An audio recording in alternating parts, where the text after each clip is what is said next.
Assalamualaikum warahmatullahi wabarakatuh. Bertemu kembali dalam siri Skor A+, Pendidikan Islam Kertas 1. Jadi untuk siri kali ini, Ustazah akan kongsikan beberapa tips dan fokus kepada teknik menjawab soalan-soalan yang berbentuk perbezaan. Jadi untuk menjelaskan tentang tips soalan perbezaan, Ustazah ada sediakan 4 tips utama. Yang pertama, tips pertama ialah bagaimana kita nak mengenali soalan perbezaan. Tips kedua, memahami format jawapan bagi soalan perbezaan. Tips yang ketiga, membina kotak perbezaan. Dan tips yang keempat ialah menggunakan perkataan berlawanan apabila membuat perbezaan. Jadi untuk menjelaskan tips yang pertama, bagaimana kita nak mengenali soalan perbezaan. Pertama sekali yang penting apabila kita melihat soalan, kita membuka soalan ialah pastikan anda mengenal pasti yang pertama sekali kata tugas soalan. Iaitu kata tugas soalan dalam pendidikan Islam kita ada 3 bentuk iaitu nyatakan, jelaskan dan terangkan. Kenapa pentingnya kita mengenal pasti kata tugas soalan? Kerana kata tugas ini menentukan format jawapan sama ada hendak memberi huraian ataupun tidak. Yang kedua, kehendak soalan. Bagi soalan perbezaan, pastinya kehendak soalan ialah perbezaan. Dan perkara yang ketiga, perkara yang ingin dibezakan. Apakah yang ingin dibezakan di dalam soalan tersebut? Selalunya dinyatakan 2 perkara atau isu yang ingin dibezakan.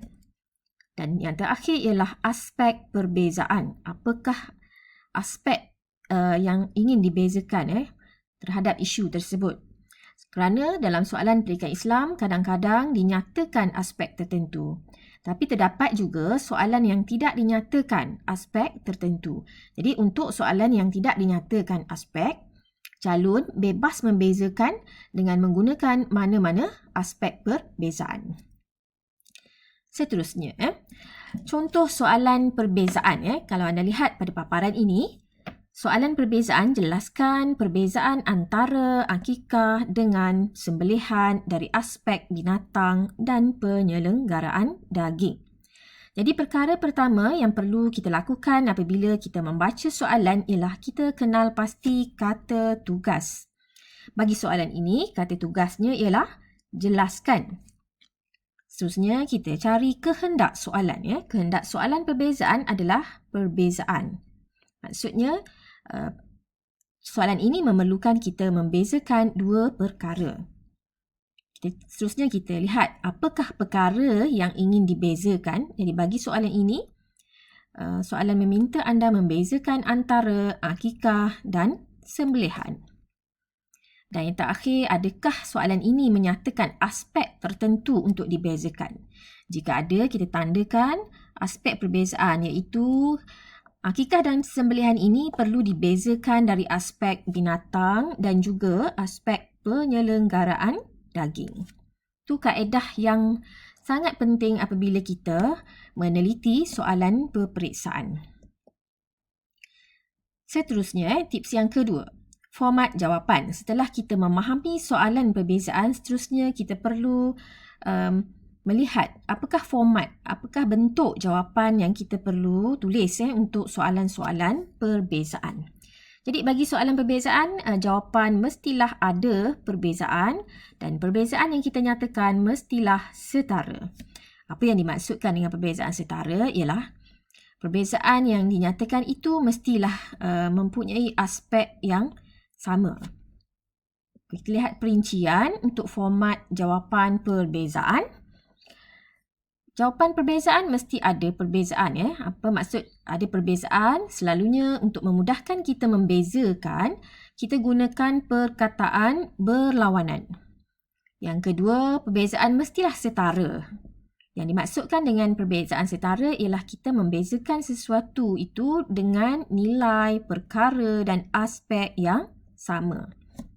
Yang tiga, untuk menjawab soalan perbezaan bagi pendidikan Islam, calon dinasihatkan supaya membuat kotak perbezaan. Kerana kotak perbezaan ini akan memudahkan pemeriksa ataupun calon sendiri untuk merujuk perbezaan yang dinyatakan. Tips yang ketiga, tadi Ustazah dah sebutkan, apabila menjawab soalan perbezaan, anda dinasihatkan untuk membuat kotak perbezaan. Apa yang dimaksudkan dengan kotak perbezaan? Ini adalah contoh kotak perbezaan. Jadi sebaik-baiknya anda bina kotak perbezaan dengan menambah kolom aspek dalam kotak perbezaan. Ini yang dimaksudkan dengan kolom aspek. Apa tujuan kita masukkan aspek? Aspek ini penting untuk memastikan soalan jawapan perbezaan kita itu dapat dibezakan dengan setara.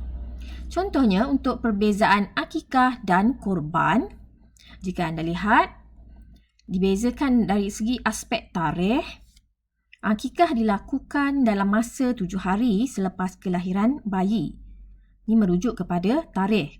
Manakala korban dilakukan pada hari raya korban. Maksudnya, perbezaan ini menjadi setara kerana kita merujuk kepada aspek tarikh. Perbezaan yang kedua merujuk kepada aspek tujuan. Tujuan akikah adalah untuk bersyukur sempena kelahiran zuriat, manakala korban adalah bertujuan untuk beribadah kepada Allah. Dan aspek yang tiga, daging, dari segi daging. Dalam akikah selalunya daging tadi dimasak manis, dan untuk korban daging tadi diagihkan kepada fakir miskin secara mentah. Jadi aspek sangat penting untuk memastikan perkara yang kita bezakan itu menjadi setara. Contoh jawapan calon bagi soalan perbezaan gadaian Islam dan juga gadaian bukan Islam. Kalau kita lihat dalam kolom ini ada dinyatakan aspek perbezaan. Calon ini membezakan dengan meletakkan dua aspek. Yang pertama aspek pemilikan, yang kedua aspek kesan. Jadi gadaian Islam, barang tetap menjadi hak pemiliknya. Untuk gadaian bukan Islam, barang gadaian akan luput sekiranya tidak ditebus dalam tempoh gadaian. Maksudnya apabila kita letak aspek, jawapan kita akan menjadi setara. Untuk aspek kesan, gadaian Islam dia membantu mengurangkan beban, tetapi gadaian bukan Islam dia membebankan kerana pengguna perlu membayar bersama-sama dengan faedah. Jadi ini adalah salah satu cara kita membuat perbezaan dengan menggunakan aspek yang betul. Satu lagi contoh, contoh jawapan calon perbezaan talak dan juga fasah. Walaupun kita lihat dalam tabel ini atau dalam perbezaan ini, kotak perbezaan ini tidak dinyatakan aspek, tetapi calon membezakan dengan aspek yang betul dan setara. Contoh jawapan yang pertama, talak dibezakan dengan fasah melalui aspek hak. Hak suami, fasah adalah hak suami dan isteri. Yang kedua, perbezaan yang kedua dibezakan melalui aspek rujuk ataupun tidak boleh rujuk. Dan perbezaan yang ketiga dibezakan dengan menggunakan aspek kuasa. Talak kuasa sepenuhnya kepada suami, manakala fasah kuasa oleh kadi atau mahkamah. Jadi apabila kita kenal pasti aspek yang betul, maka perbezaan kita akan menjadi setara. Seterusnya, tips yang terakhir iaitu menggunakan perkataan berlawanan apabila membuat perbezaan. Perbezaan mestilah menggunakan perkataan berlawanan. Sila gunakan perkataan berlawanan. Dan elakkan menggunakan perkataan tidak apabila membuat perbezaan. Namun, mesti diingat, sebahagian jawapan, setengah jawapan, masih perlu menggunakan perkataan tidak. Contoh, cuba lihat contoh jawapan yang tidak sesuai dibezakan dengan perkataan tidak. Bagi soalan perbezaan di antara orang yang mendapat hidayah dengan orang yang tidak mendapat hidayah. Orang yang mendapat hidayah, ciri-cirinya rajin menunaikan solat. Orang yang tidak mendapat hidayah tidak rajin menunaikan solat. Jadi jawapan sebegini tidak diterima sebagai perbezaan kerana perkataan rajin ada perkataan yang berlawanan. Jadi jawapan yang betulnya ialah orang yang mendapat hidayah rajin menunaikan solat. Orang yang tidak mendapat hidayah malas menunaikan solat. Ini contoh jawapan perbezaan yang tidak boleh menggunakan perkataan tidak. Seterusnya, contoh lain, contoh jawapan yang perlu guna perkataan tidak. Selalunya dalam soalan perbezaan antara haji dan umrah. Untuk haji ada wukuf, untuk umrah tidak ada wukuf ataupun tiada wukuf. Jadi dalam kes ini, calon boleh menggunakan perkataan tidak untuk membezakan. Seterusnya, Ustazah kongsikan kesalahan umum bagi jawapan perbezaan. Yang pertama, memberi jawapan tanpa perbezaan seperti ini. Calon membina petak perbezaan tetapi tidak dinyatakan jawapan pada sebelah petak.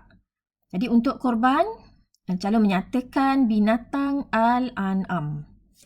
Fakta ini betul tetapi tidak sebelah kanan, sebelah kiri tidak dinyatakan apa-apa jawapan. Jadi untuk kes ini, calon hanya tidak mendapat apa-apa markah kerana dikira tidak membuat perbezaan. Seterusnya, memberi kesalahan yang kedua ialah memberi jawapan yang tidak setara seperti ini. Contohnya, akikah dimasak manis. Faktanya betul. Korban hari raya korban. Jadi kedua-dua fakta tersebut betul, tetapi aspek tidak sama, aspek tidak setara. Contohnya untuk korban melibatkan aspek tarikh, untuk akikah aspek penyelenggaraan daging. Walaupun kedua-dua jawapan adalah betul tetapi oleh kerana jawapan tidak setara, jadi calon hanya layak mendapat 1 markah. Okay, sebagai rumusan, untuk sentiasa teliti apabila membaca soalan kerana kita perlu mengkaji kata tugas, kehendak soalan dan aspek yang dinyatakan di dalam soalan perbezaan. Yang kedua, kata tugas soalan sangat penting kerana dia menentukan sama ada jawapan tersebut memerlukan huraian ataupun tidak. Yang tiga, apabila menjawab soalan perbezaan, pastikan anda membina kotak perbezaan supaya anda mudah meneliti kesetaraan jawapan yang diberi. Dan yang keempat, sebahagian besar perbezaan boleh dinyatakan dengan memberi perkataan berlawanan. Elakkan menggunakan tidak. Namun begitu, ada beberapa pengecualian kepada soalan tertentu yang perlu menggunakan tidak apabila membezakan. Jadi sekian dulu perkongsian pada hari ini. Mudah-mudahan memberi manfaat kepada anda. Ustazah akhiri dengan lafaz yang mulia. Wabillahi taufik wal hidayah. Wassalamualaikum warahmatullahi wabarakatuh.